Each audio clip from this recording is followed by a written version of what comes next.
listening to I Am Refocused Radio with your host, Shamaya Reed. This show is designed to inspire you to live your purpose and regain your focus. And now, here's your host, Shamaya Reed. Hey, welcome to I Am Refocused Radio. We are here once again today.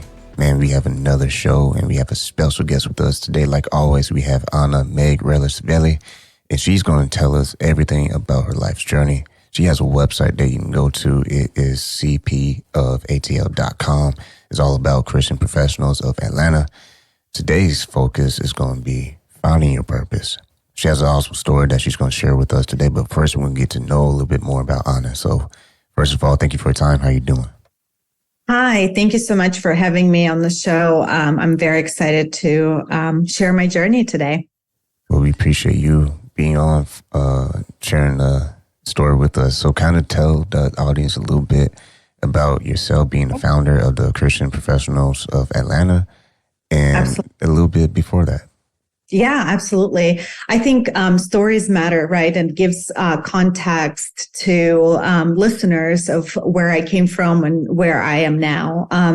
So I am actually originally from Eastern Europe, the country Georgia, which is ironic because now I live in the state Georgia. So lots of jokes are being made often when I say that, from Georgia to Georgia.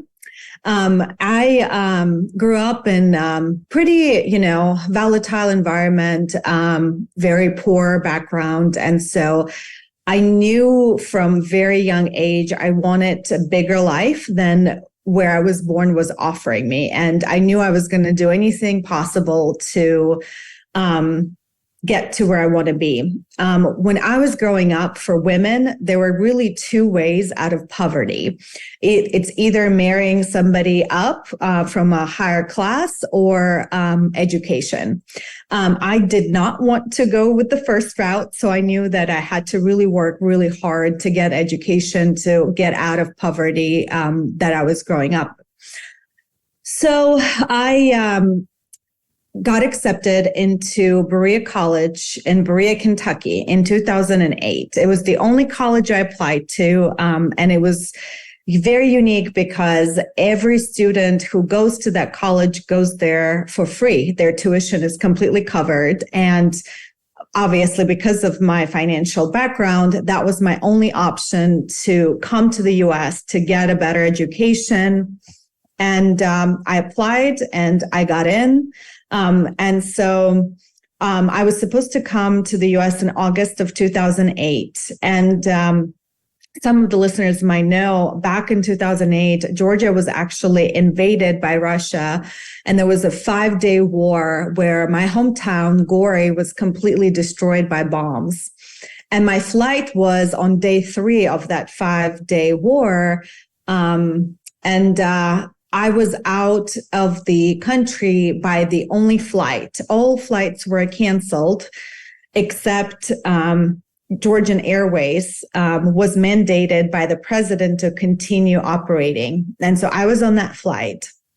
And it was an interesting experience because you have this torn feelings, right? A sense of relief that I'm leaving, I'm going to start a new life in the US, but at the same time, worrying about my family, about my friends, and feeling guilty too that I'm leaving while they're stuck in the country in the midst of the war. So it was a very challenging time to leave. But I got out, came to Kentucky. I got my degree, my education. I focused really hard to, get my education. I got my master's. I always worked. And it's common for immigrants who come to this country to really focus on wealth acquisition, especially if we come from meager backgrounds, right? And we're often expected to support our entire family back home.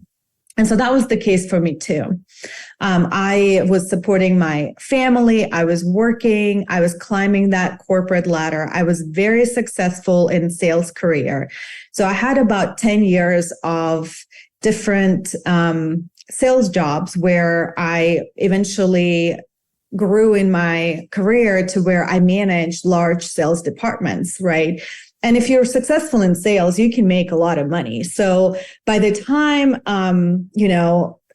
10 years into my career, there was not much I couldn't afford, right? I was earning good living. I was living the dream.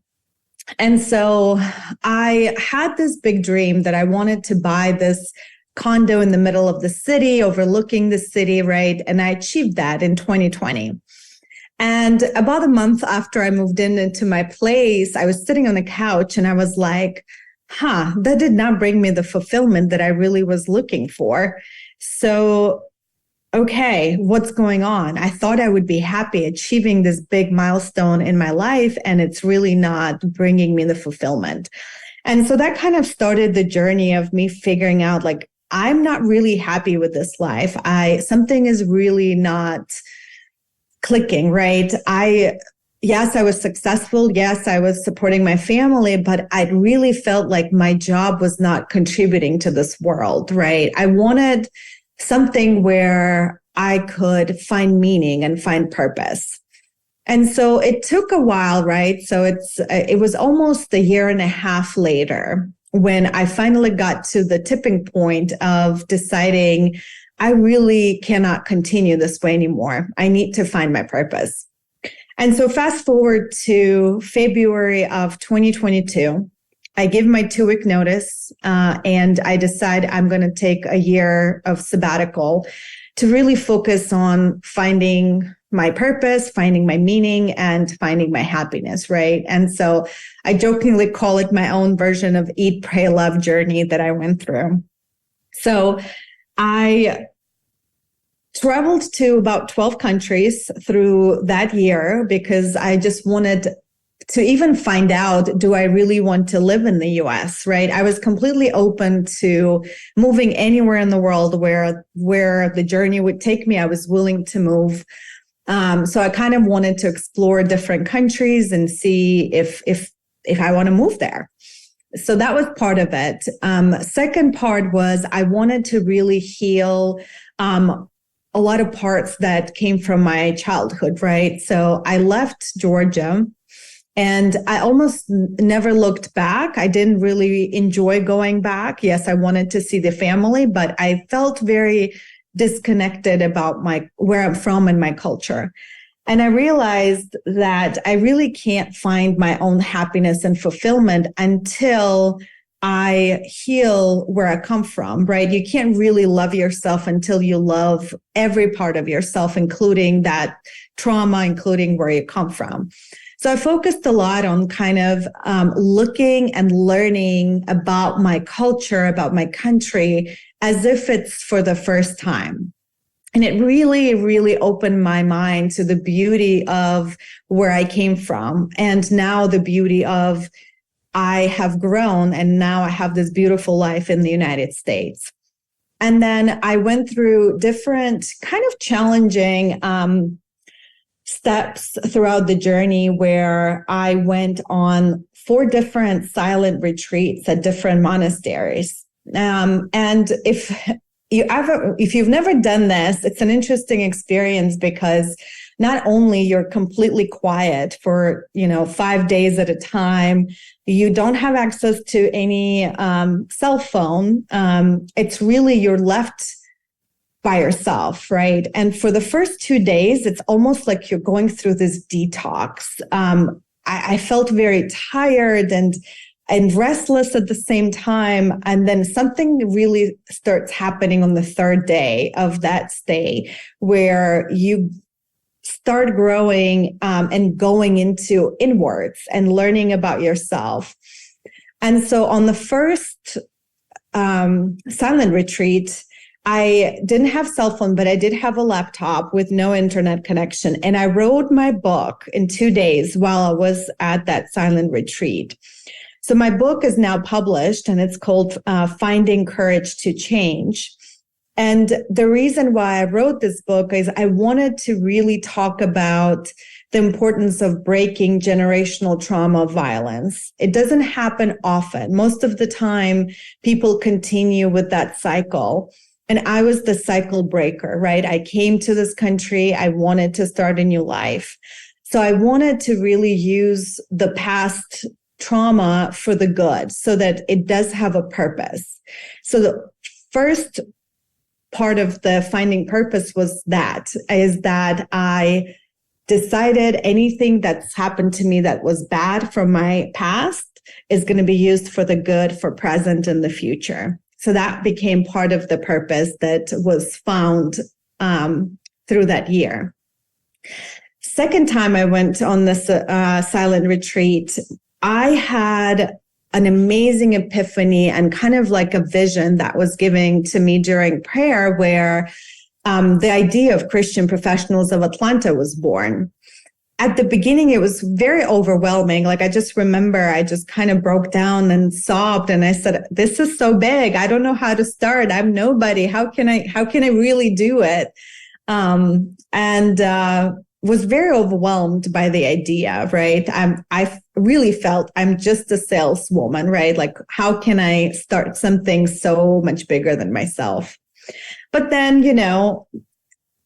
people come and people support your idea. And then the saying, when you build it, they will come, right? That's exactly what happened. So Christian Professionals started in January of 2023.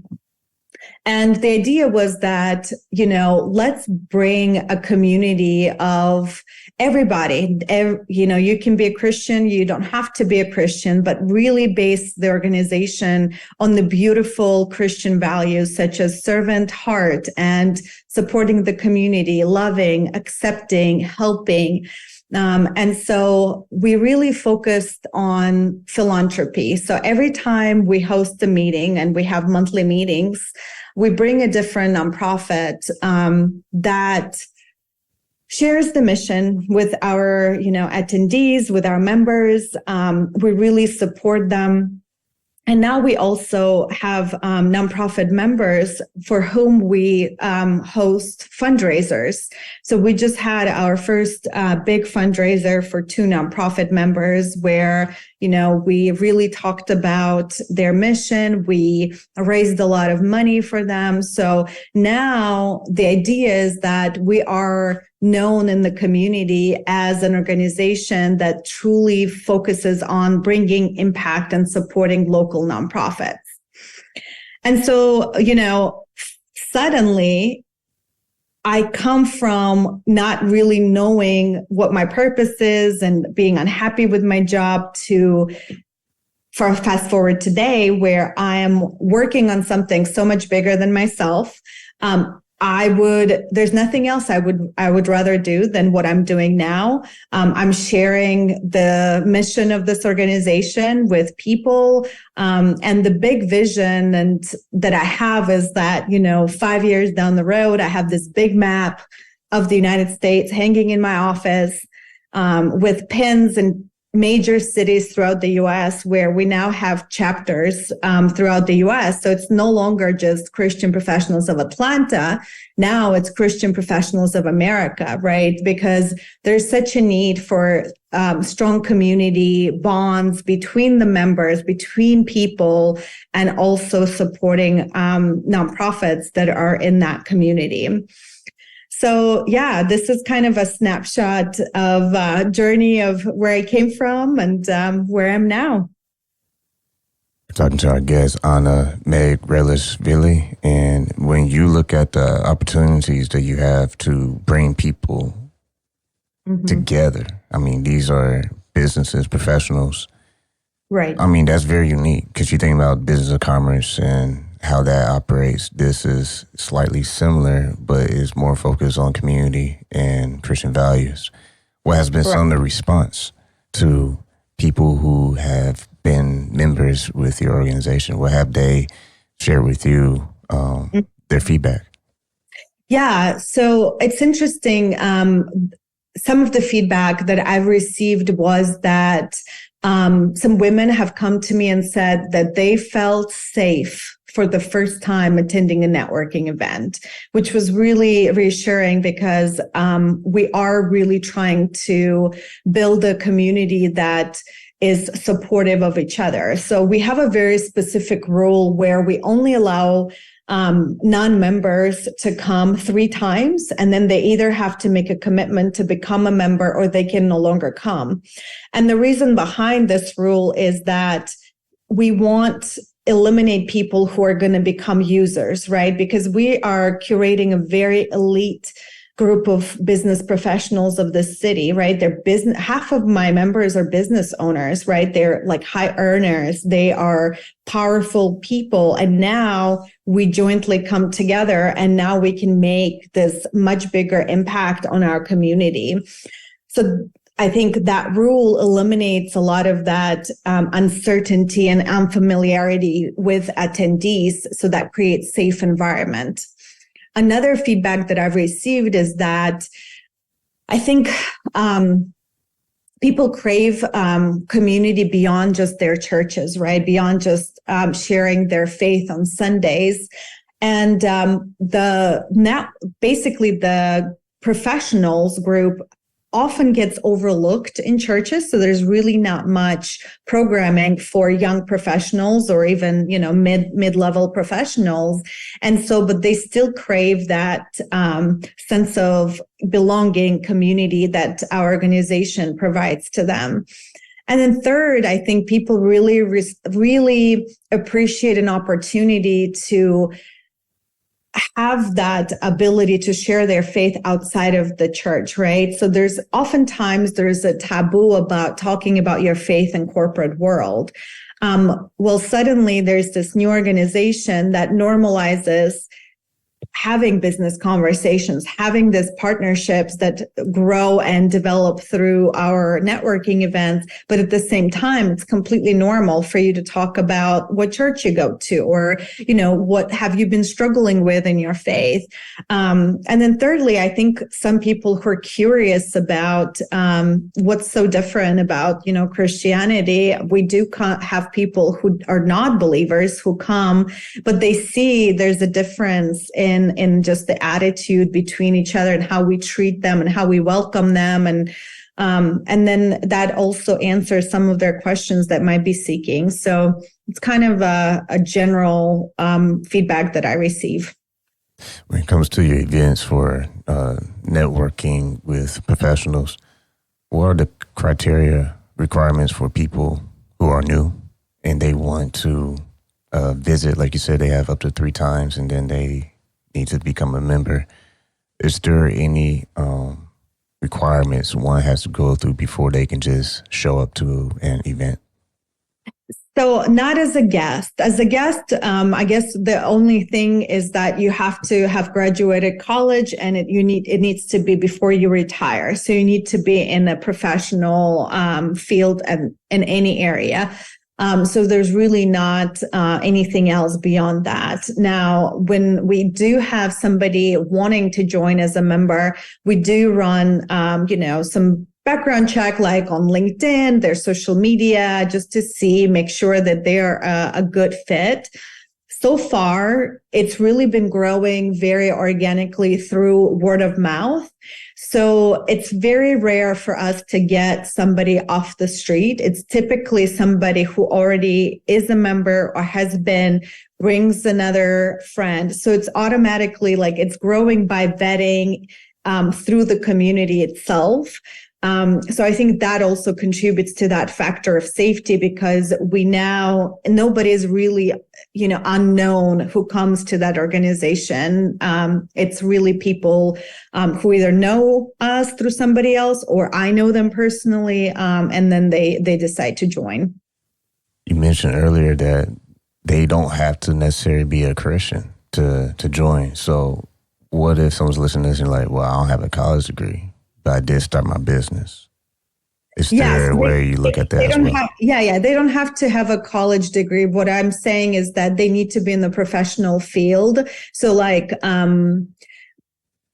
if you are retired, or if you're just a student, or if you're, then probably not a great fit because of what we're trying to achieve. But if you are looking for a job, right, great opportunity to network and get a job. Or if you are, have your own business. You don't have to have a college degree to join. All you need to do is either be in the field or looking for a job to be able to attend. When you work with nonprofits, do they also come to y'all addressing some of the needs that they have with their organization in order for them to serve their community? Absolutely. So beyond, obviously, every nonprofit needs more money, and that's common. One of the things that I would like to also mention, what we do as an organization is once a quarter, we also organize service projects with local nonprofits. Another thing that I've learned is that many people want to contribute and give back and volunteer beyond just giving money. So they actually want to physically do it, but oftentimes they don't know where to start. And so once we start facilitating, a networking through networking event to organize service projects, then we have a community who comes together. So we have volunteered at with like Girl Scouts of Atlanta, where they had an award ceremony and we were helping them set up. We volunteered with Atlanta Mission, which is a local homeless shelter, where we played games with children and did arts and crafts with women.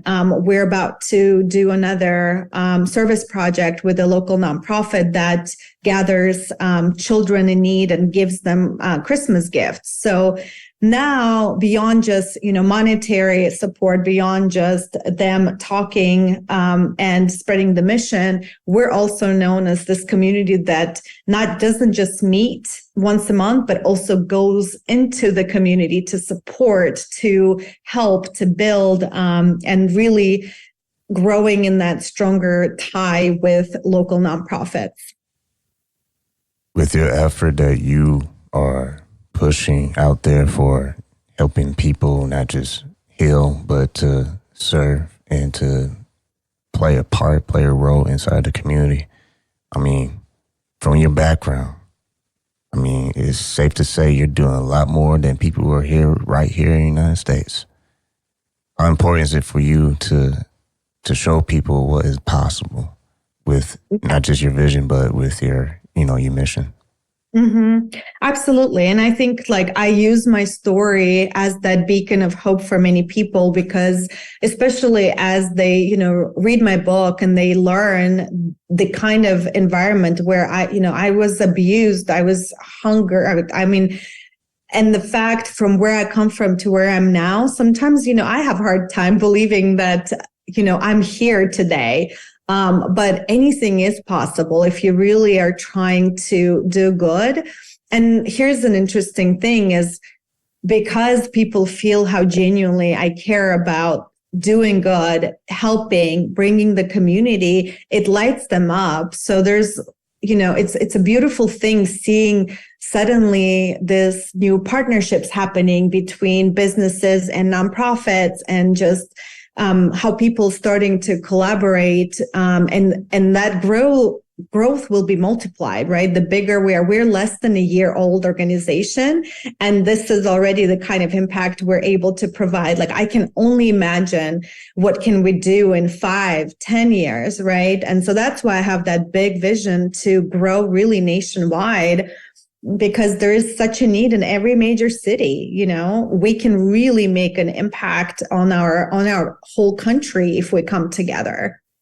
This is on Refocus Radio, talking to our guest, Anna Megrelishvili. You can go to our website, cpofatl.com. Can't help to think the success that you have with your organization is direct reflection to what you were able to accomplish after you got to the United States. And with that said, you mentioned that you are seeing it expand throughout America, these new chapters of your organization. Mm-hmm. What do you hope can happen in the United States with, direct impact from your organization's efforts? Yeah, I think twofold. I think a lot of people struggle with feeling lonely.